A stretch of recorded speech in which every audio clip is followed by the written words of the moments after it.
The hunt is on and the body count is already racking up.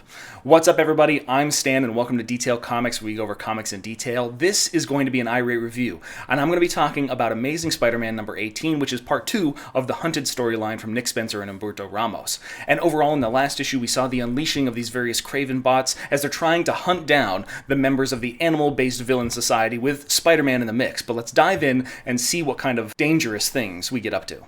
At the end of Amazing Spider-Man number 17, we knew a few things. Every animal-themed villain that we could think of was located inside Central Park, and they were inside the shield and face-to-face with Spider-Man in his black symbiote suit.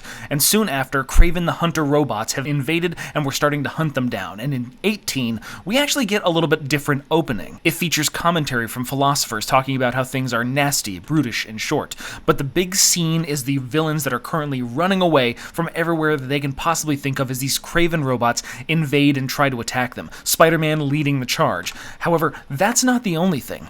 We've got somebody like Stegron who's going face-to-face with these foes, trying to take them out. The Beetle who's trying to escape and running straight into the force field. There's a lot of things at work and very few questions that have actually got answers. But as we move forward, Spider-Man is thinking about exactly what's going on. Who are these creations? Where did they come from? And what do they have to do with the Kraven the Hunter that he fought? Was he a robot? No, he was definitely flesh and blood, despite the fact that he was younger, stronger, and faster than the Kraven that he's fought in the past. So that just leaves the one question: what are these? And when we open up on Arcade, he's currently working the room of billionaires, these hunters that were captured by Kraven the Hunter, and then enticed to this fun game. So when he speaks to them, these guys are not necessarily hunters specifically. They're not even athletes. However, they want to be as powerful and as deadly as Kraven the Hunter, and these robots are their opportunity. When outfitted with this VR headband that attaches directly to their cerebral cortex, you can actually go in and customize your own death robot.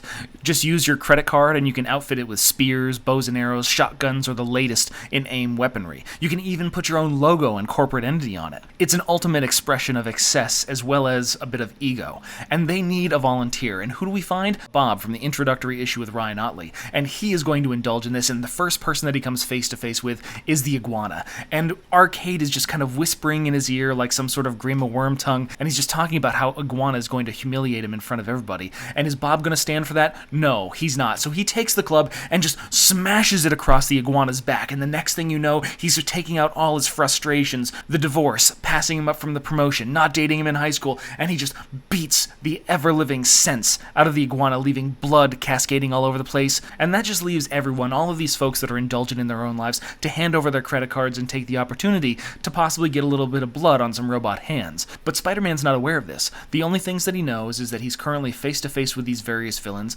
Black Cat and Billy Connors, they're somewhere out there and they're in danger. He saw a vision of Mary Jane, and though it might have been some sort of hallucination, he doesn't necessarily know. Speaking of Mary Jane, she's currently trying to put every bit of consequence out of her mind. One of the things that she does when Peter's out on patrol is to just dance to herself. She used to go out to the clubs and let some guy buy her drinks all night, but now it's more about her and Spotify. Call it personal growth, but she's trying to keep her mind off of what's happening to Peter while he's out there, and when the citywide alert comes, that is pretty much impossible. The notification that Captain Marvel, the rest of the Avengers, they're currently outside the shield trying to penetrate the perimeter, but they're not having any kind of success. Is this associated with the Taskmaster and Black Ant and their kidnapping of Billy Connors? What can she do but worry about Peter? And she should be worried, because as we open up to the next page, we see a Kraven robot just slamming a knife into somebody, arrows penetrating the chest of another, shotgun shells or rifle rounds popping into somebody. The Gibbon is about to be jumped and attacked, but Spider-Man saves him. And this is kind of important because the Gibbon, though he's only attacked Spider-Man really once in the very early days of Amazing Spider-Man, he's just kind of some sort of misguided young fellow who trusts in unfortunate people. And that is going to be a big part of Amazing Spider-Man 18.HU, which is going to be an offshoot issue specifically about the Gibbon and his interactions. But the Gibbon, with his poor sense of judgment, trusts Adrian Toomes, but Peter doesn't have enough time for that. The Rhino's currently lassoed, the Squid is doing combat in the river, and others are trying to make their way into various parts of Central Park so that way they can hide from this onslaught. But we do have two observers. Taskmaster and Black Ant are taking in the scene, kind of proud in the fact that they've essentially captured the entirety of the villain animal kingdom.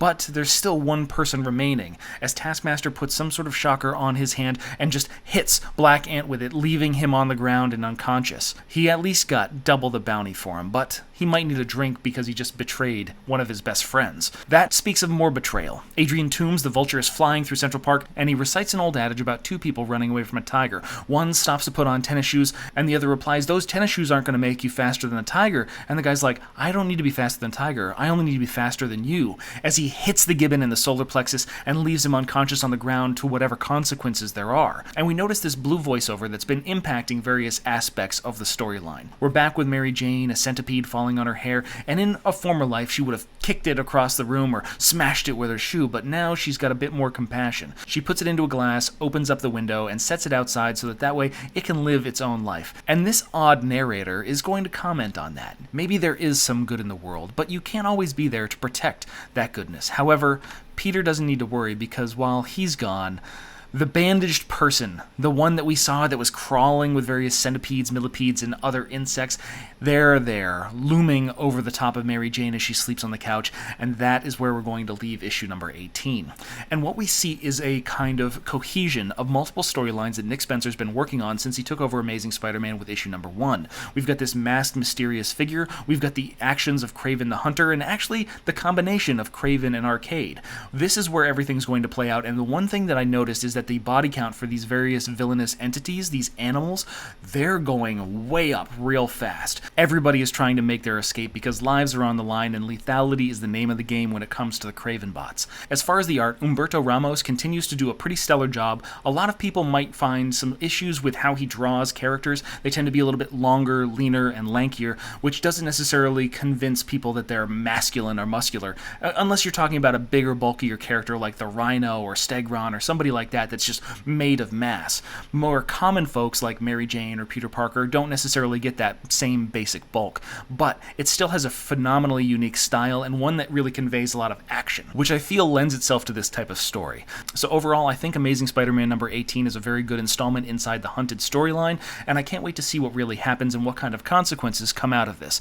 But I want to know what you guys think, so hit me up in the comments down below and we can start that conversation. As always, if you like what you see, hit the like button. Don't forget to subscribe to get more news, reviews, and commentary on comic books, and more.